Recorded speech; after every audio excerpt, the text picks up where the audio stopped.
Howdy, folks. Welcome back to my YouTube channel. I am your host, the Mighty Bjorn, and today for you, going to be talking a bit about some information I seen recently related to Dungeons and Dragons. Of course, once again, I've been doing quite a bit of Dungeons and Dragons related content recently, and the primary focus of today is actually talking about the Dungeon Master shortage that I'm kind of scratching my head about because I really don't think there is a Dungeon Master shortage, or at least so the tabletop community thinks there's a dungeon master shortage. And well, maybe there could be. I mean, to play devil's advocate here, being with the fairly recent success of the Dungeons Dragons Honor Amongst Thieves movie, which I really don't know how many new people that really would have gotten, considering how bad the old Dungeons Dragons movies were. Probably the only people that'd be interested in seeing this would be actual fans and gamers of Dungeons Dragons.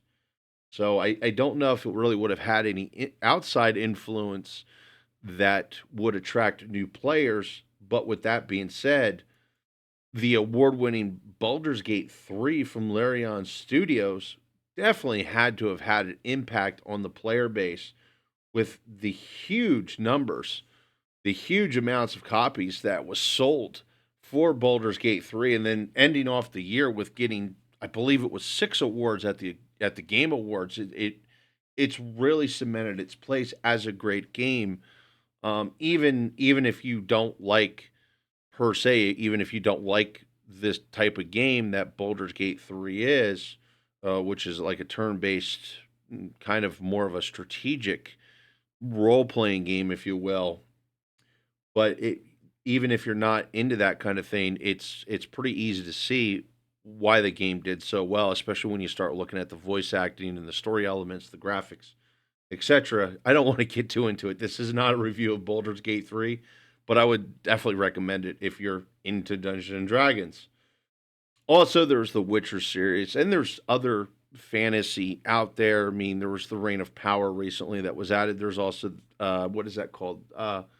House of the Dragon, which is the spinoff for Game of Thrones. So there's definitely a lot of medieval fantasy circulating about, and these are only realistically, these are only just a couple examples scratching the surfaces. I couldn't tell you how many medieval fantasy role playing games are coming out right now for just like PC gaming. Um, let alone I'm not sure even what's getting dumped on console because I don't pay attention to console. And when it comes to film, movie, etc., I don't really pay attention to that too much anymore either. But there's enough there that I realize this could have an impact on the amount of new people coming to Dungeons and Dragons. So there could be a dungeon master shortage. I still really don't think so though. And I think what it comes down to is people just need to be more aware of what resources they have to find gaming groups, and there's multiple resources out there. You can, go on Roll 20. There's Discord groups dedicated to finding gaming groups and talk about gaming. Even my Discord has a section for talking about Dungeons and Dragons and other tabletop RPGs. Um, as well as, there's Reddit forums about it. And I want to say probably the big one people need to look at, and I think this is probably one that a lot of people are overlooking, is the old brick and mortar stores. That used to be how you found gaming groups.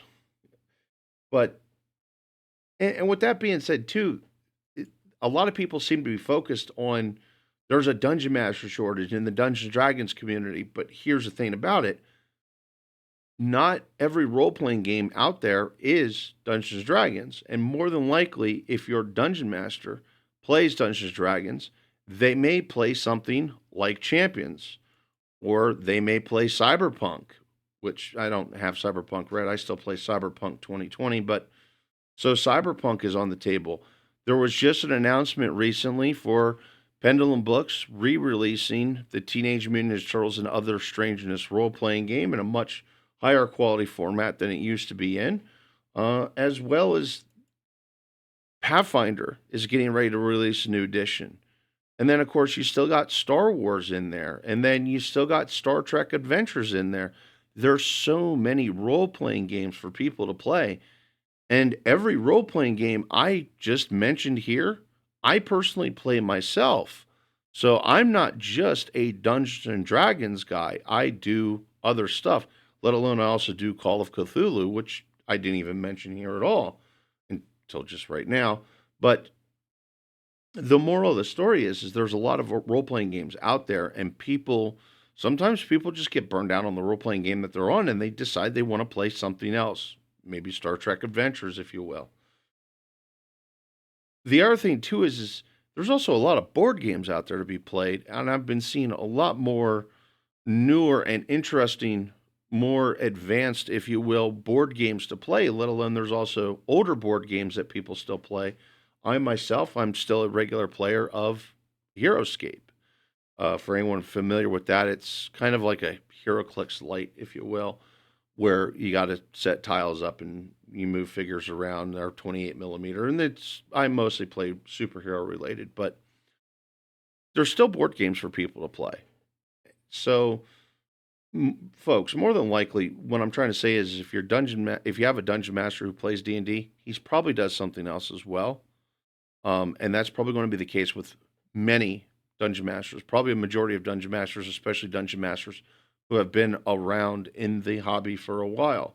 Let alone, I also do want to point out too that this is literally one of the best years when it comes to video gaming that we've had in a long time, at least a decade.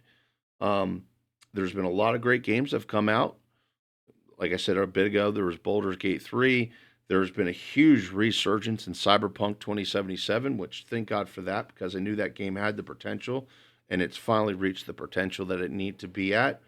And there's so many other games as well. Even Ready or Not is getting ready to make an update. So when people have a limited amount of time to kind of, if you will, do different things that they do, may it be video gaming or playing board games or other tabletop RPGs, they kind of got to fit and shift their schedule around. So while it may perceivably be that there's actually a shortage, there may not be, because these dungeon masters that would normally be there are not there because they're doing other things that interest them as well. The next thing I want to point out too is the current edition of Dungeons and Dragons, which is 5th edition, has been around since 2012. So it's been, what are we talking now? We're talking 11 years, and 6th edition is actually not too far away. Um, so basically, 5th edition is going to end in 2024, which gives it a 12-year span, which is one of the longest spans that Dungeons and Dragons has ever had. And then the new edition is going to be coming out next year. And now this is something I've actually experienced myself with 3.5. Basically, what it is the edition has been around for a long time. The most recent releases, if you will, really hasn't been that well. I don't want to mention any names, Spelljammer, but Spelljammer. So the recent releases for 5th edition D&D really has been really weak.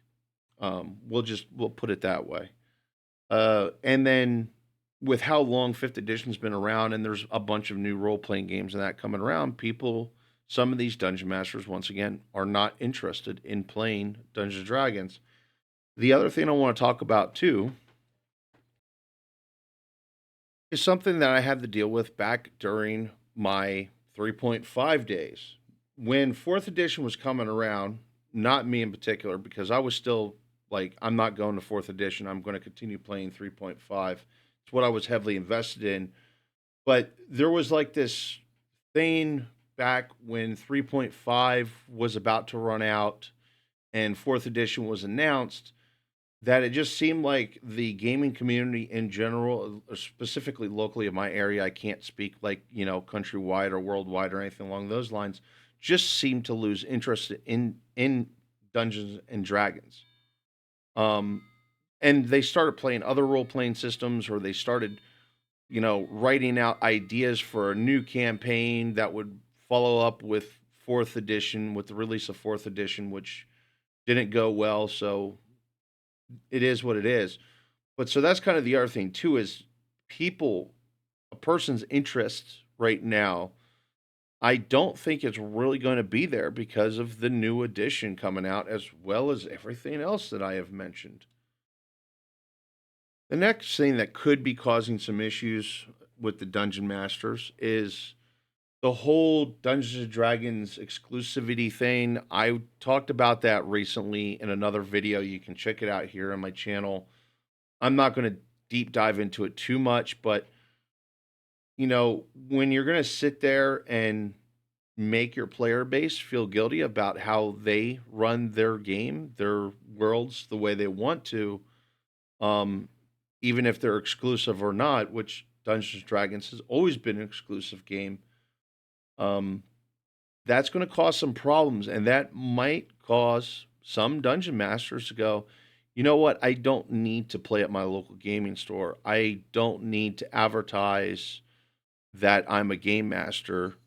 I will just sit back, keep quiet, and I will just continue gaming with my group that I currently have instead of trying to reach out to find new players or to join my group to play my campaign, whatever. I don't think this is going to be a huge effect, but I still think it's going to be a slight little effect. The next thing is people just get burned out. People right now, the economy is not necessarily the best, and people are working multiple jobs. People have family, and people have other activities that are not gaming related. So they might just be burned out. So instead of playing anything or doing anything different than what they would normally do, they just might be putting their hobby on a back burner just to kind of sit back, breathe, and recharge their batteries. Let alone sometimes people just need to recharge their batteries from whatever tabletop role playing game or video game or whatever it is that they're playing, no matter how much they enjoy it. So realistically, for the people who perceivably think that there is a dungeon master shortage, my recommendation is if you really truly feel that there's a dungeon master shortage, is put on your big boy pants, get out there and become a game master. Learn how to do it. There's a lot of resources on YouTube. There's a lot of resources and ideas that I'll be covering, and there's a few I've already covered, and there's going to be a lot more in the future that I'm going to be covering, as well as there's many other channels on YouTube to check out. One of my favorite ones is How to Be a Great GM. That's a really good channel. Um, there's also Baron DeRop. He does some really good content too when it comes to Game Master and kind of get you thinking about other aspects that you may have never thought about before. And that's just two channels. There's a lot of different channels. There's also I've seen Bandit's Keep has been recommended to me. I haven't really checked him out though, but it's a possible source.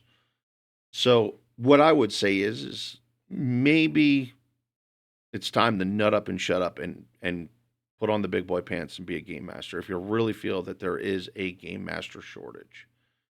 But that's just me. And honestly, it's a lot easier being a game master now than it was back during the second edition advanced days which is when I started. Anyway, folks, that's all I got to say today. Hopefully you all enjoyed the video. Thank you very much for tuning in. And hopefully I'll see you again for my next Dungeons & Dragons video. Have yourself a wonderful day.